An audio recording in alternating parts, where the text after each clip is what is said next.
Erkin bəy, xoş gəlmisiniz. Xoş gününüzə gələk. Bugünkü mövzumuz şəxsi inkişaf. İstəyirik o mövzunu biraz açıqlayasınız bizim üçün.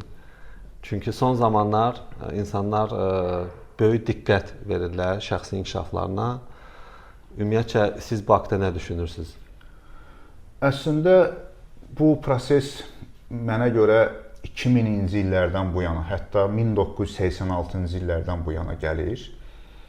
Və bizim də bəxtimiz orada gətirdi ki, biz o Sovet Birliyindən ayrıldıq. Çünki bilirsiniz, o vaxt o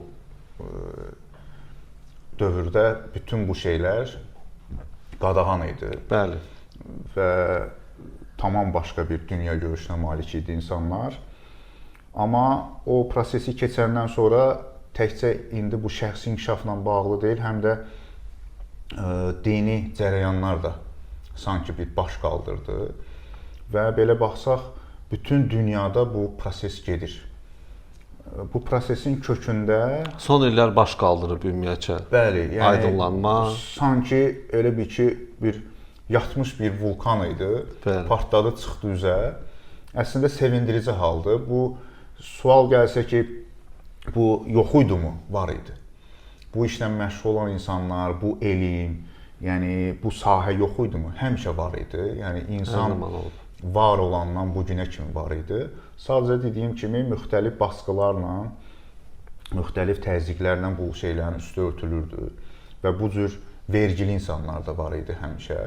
Sadəcə indi biraz bu şükür Allaha bu azadlıq yaranıb. Bəli. Yəni əsasən də söz azadlığı yaranıb. Və 1986-cı ildən nəyə görə deyirəm? Həmin ildən başlanıb kvant strajı. Və bu gəlib 90-lara, ondan sonra 2000, 2012, 2024 və bu davam edir. Mən belə düşünürəm ki, biz bəşəriyyət olaraq gecikmişik. Biz yəni nə Krişnaizmi normal dərk eləmişik, nə Tövratı, nə İncili, nə Quranı. Və düşünün ki, biz sinifdə qala bizi belə dartıb gətirib çıxardıblar ali məktəbə, hətta magistr səviyyəsinə.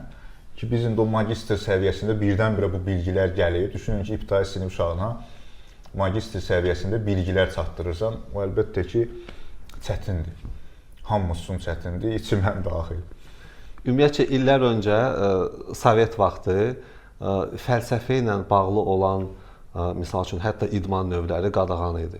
Yadınıza gəlirsə, karate falan bu şeylər qadağan idi. Çünki o bir gücdür, o bir insanlarda oyanış yarada bilərdi. Çünki içində dünya görüşü var idi. Elədir. Amma nə gözəl ki, bu günləri biz tam rahat, azad, hər gün yəni inkişaf edən ölkədə yaşayırıq. İnsanlar öz fikrini söyləyir.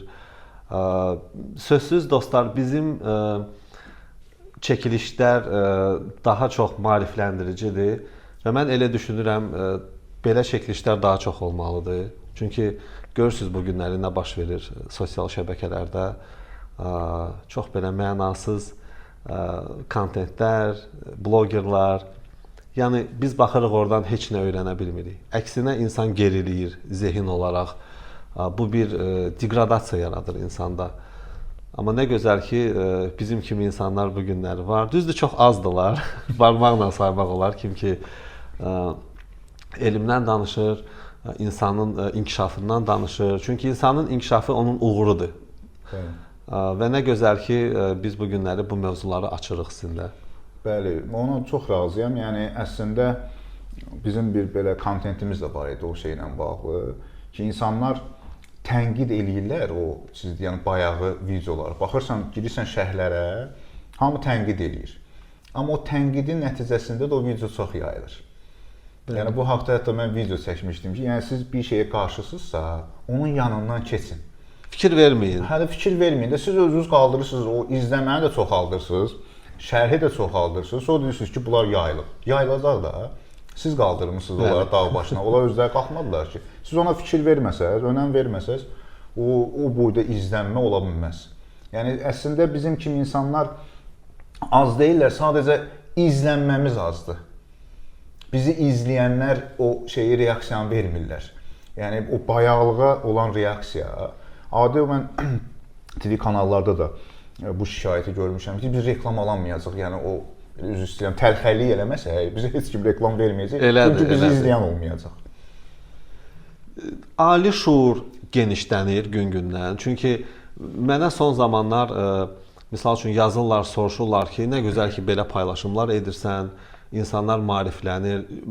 Əslində sadə bir şeylərdir, amma həmin o sadə şeylər bu günləri bizim həyatımızı dəyişə bilir. O siz qeyd elədiyiniz kimi biz nəyə fokuslanırıq, həyatımıza onu gətiririk.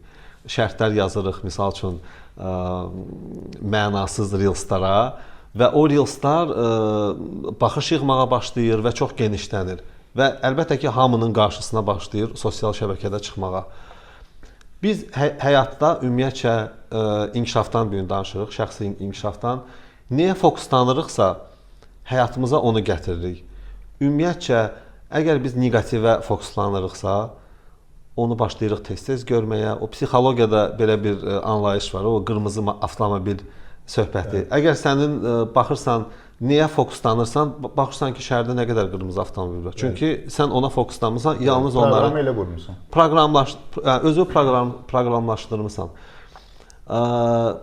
Mənə sizin fikriniz maraqlıdır. Şəxsi inkişaf üçün biz bu günləri yəni nə etməliyik? Belə ən primitiv, sadə nədən başlamalıyıq, belə deyək? Mən bunu nəzəri olaraq da deyə bilərəm. Əlbəttə ki, bu belə çox standart və belə şey görsənə bilər də ki, yəni bir qəlbə salınmış görsənə bilər. Bu fərqli insanlarda fərqli formada olur. Çünki mən öz şəxsi təcrübəmdən görürəm ki, mən tutam ki, məktəbdə əlaçı olmuşam, sonra ali məktəbə daxil olmuşam, nə bilim, əsgərlik, ora, bura, bütün sosial həyatlar. Qarşıma, məsəl üçün, bu izləyicilərimiz tanışdı, Vahid Rızayevin kitablarını gətirib vermişdi babam mənə 2000-ci ildə. O kitabı belə açdım, oxudum, təzədən belə bağladım, qoydum yerinə. Mən bir də o kitaba 14-12 il sonra qayıtdım. Yəni birdən-birə ki, mən deyim ki, ay uşaqlar, bax gedin, filan kitabı oxuyun, başlayın və yaxud da ki, filan təlimə qatılın, filan filmə baxın, videoya baxın, olmayacaq. Çünki bizim səviyyələrimiz və qavrayışımız o qədər fərqlidir ki, bu hansı yaşda kimdə necə təsir olacaq, onu bilmək olmaz. Mən şəxsi təcrübəmdən çıxış edib deyə bilərəm ki, sadəcə o həyatda bilin ki, sizin bütün yaşadığınız proseslər, hadisələr artıq inkişafdır. Artıq o bizə ən çox nəyə görə yazırlar? Deyir, filan hadisələr mənim həyatımda təkrarlanır. Təkrarlanacaq da, keçə bilmirsən. Keçə bilmirsən. O birisi sinifə keçən bilirsən, təzədən atırlar, sinifdə qalarsan, təzədən.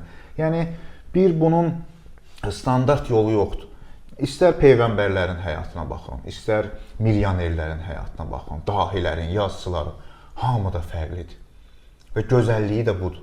Yəni, siz bir buğdayla bir düyünü eyni cür əkə bilmərsiniz. Eyni cür yetişdirə bilmərsiniz. Ona görə də bunu mən kimsə düyü formasındadsa, mən ona buğdanın nəzəriyyəsini təqdim eləyən mənəm. O düyü də axı, o pastayan belə davamlı olaraq suyun içində olmalıdır. Yəni ona görə də insan ilk növbədə birinci, mən belə məsləhət görərdim ki, insan ilk növbədə özünü tanımalıdır. Özünü tanıdıqca ətrafına başlayacaq tanımağa. Yəni olur insanlar köklənirlər, yüzlərlə kitab, təlimlər, bizə biri yazıb da deyir, qatılmadığım deyir, təlim qalmayıb, oxumadığım kitab qalmayıb, yenə də deyir, heç nə başa düşmürəm. Yəni o düyüdür, o gedib buğdaya aid gübrələr alıb da belə deyir. Bəli. Yəni məsələ budur. Mən sadəcə məsləhət görərdim ki, yaşadıqları həyatlarını və özlərini bir güzgü kimi sorğulasınlar. Yəni qırağa, kənara heç kimə müraciət eləməsinlər. Hər şey bizdədir. Sadəcə ondan sonra avtomatik siz deyən kimi onsuz da fokuslananda sizin qarşınıza nələrsə çıxacaq. Bu günləri Sahib bəyin qabağına Erkinin qabağına Sahib bəy çıxıb da. Yəni niyə çıxıb? Hardan çıxdı birdən-birə? Belədir. Yəni biz avtomobil işi ilə məşğul olsaydıq, biz bu dəqiqə Schumacherlə söhbət edirdik məsəl üçün də. Yəni o mənada. Yəni özlərindən maraqlı olan, özlərinə belə işıqlı gələn bir körpə uşaq kimi baxın da məsələyə. Körpə uşaq birinci nə ilə oynayır? Get-gedə yaş artdıqca onun oyuncaqları və kitabları belə deyim dəyişir, səviyyəcə dəyişir də.